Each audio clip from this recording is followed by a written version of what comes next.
Alright, we're going to be taking a look at the Panther Vision PV1000 LED flashlight as well as the Panther Vision PV600 LED flashlight. They're both really powerful flashlights, and I'll get into some of the differences and the pros and cons of each of them. Let's take a closer look first off. Alright, so here's the PV600 and PV1000 side by side. You can see there's some size differences here. The 1000, which is 1000 lumens, and the 600 is 600 lumens. They're pretty much designed the same. The form factor changes around the batteries, actually. So the 600 uses 4 AA's, and the PV1000 uses 4 lithium-ion batteries. They're a little bit shorter, but a little bit wider cells. So they unscrew. They've got these aluminum stoppers in here that have a gasket around them. I think these things are waterproof down to 6 feet. You can see this little just machined aluminum stopper with a rubber gasket. It opens up with a quarter or a coin. And here's the CR123A 3-volt cells. So these are giving it quite a bit more power than a AA battery. It's about twice the voltage. Well, it is twice the voltage overall. So the one thing I don't like about this flashlight is that it uses expensive batteries, but it is quite a bit brighter, and I actually like the form factor of this one, the 1000 over the 600, a little bit better. It's a little bit more compact, fits in a pocket easier. This one's a little bit long for that. So one of the other things that I didn't really like about the battery installation design is you can see it's a little bit chewed up right here, and that's because it's aluminum, and I used a key to open this the first time. The coin, I think, has less of a problem scratching it up, but you can see the aluminum got chewed up a little bit on the ends right here. I think I'd prefer these to be steel, or it's the stainless steel or something like that. You can see in here the hex screws are potted, so they're completely waterproof, and you're not really taking it apart anytime soon. And then down here, there's also, on both of them, they've got a lanyard loop that goes through. It's a really tiny one, but it is a lanyard loop. You can see that right there, too, on this one. The battery reminders of which way to put the polarity in are on the plastic insert right here, the knurled grippy area. And each of these have a heat sink type design up at the top. You can see there's the heat dissipating design, and it's aluminum, so that'll really wick the heat away fast. These do warm up quite a bit, the PV1000 more so if you're using them for an extended period of time. The on switch is right here. It's easy for you to hold it like this and press this button. It's booted, so it's completely waterproof. It's got a little rubber spot on it.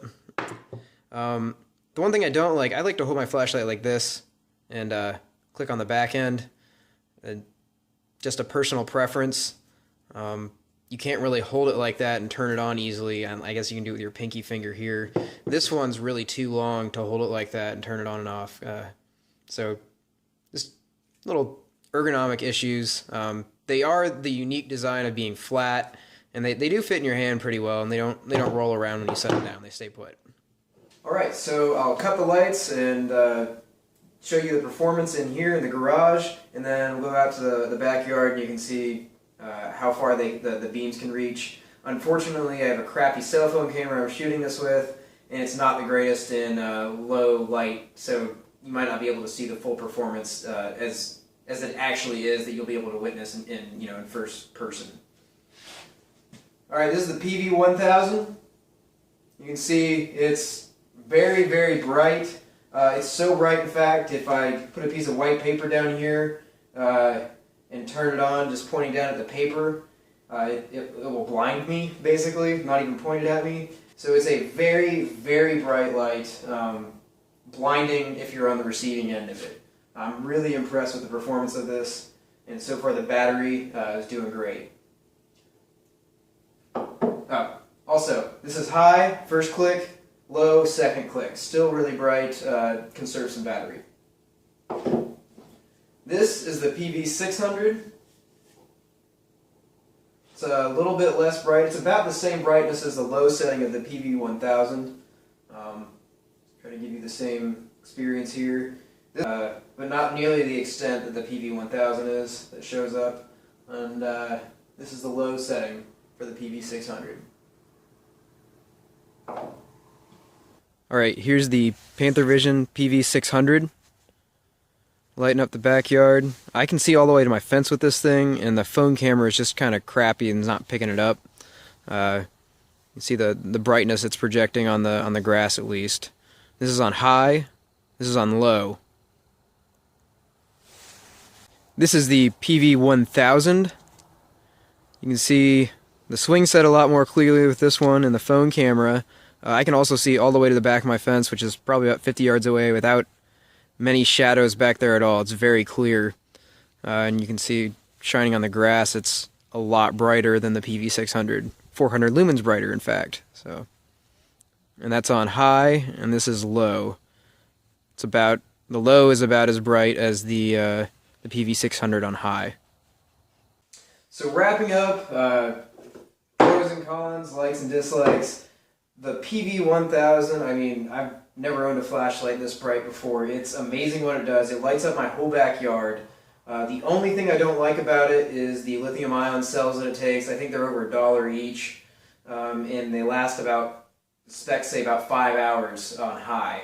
So it's not too long. You know, as long as you're not going leaving this on all night, it should, you know, last a decent while. I haven't had to change the batteries out yet, but if you're gonna go for this one, you might want to invest in rechargeable lithium-ion cells. Just make it a little more cost-effective. The PV600, I really like that it uses AA batteries.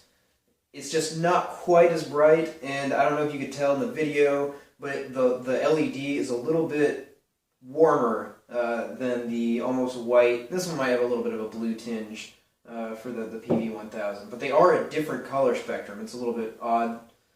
They are different LEDs if you look at the front of them. This is a lot bigger LED and reflector than this one is.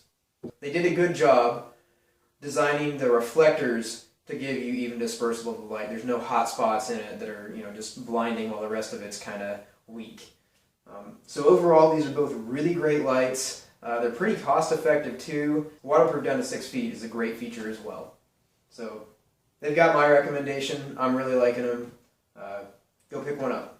So hopefully you enjoyed the review. If you have any questions, let me know in the comments section below, and don't forget to subscribe.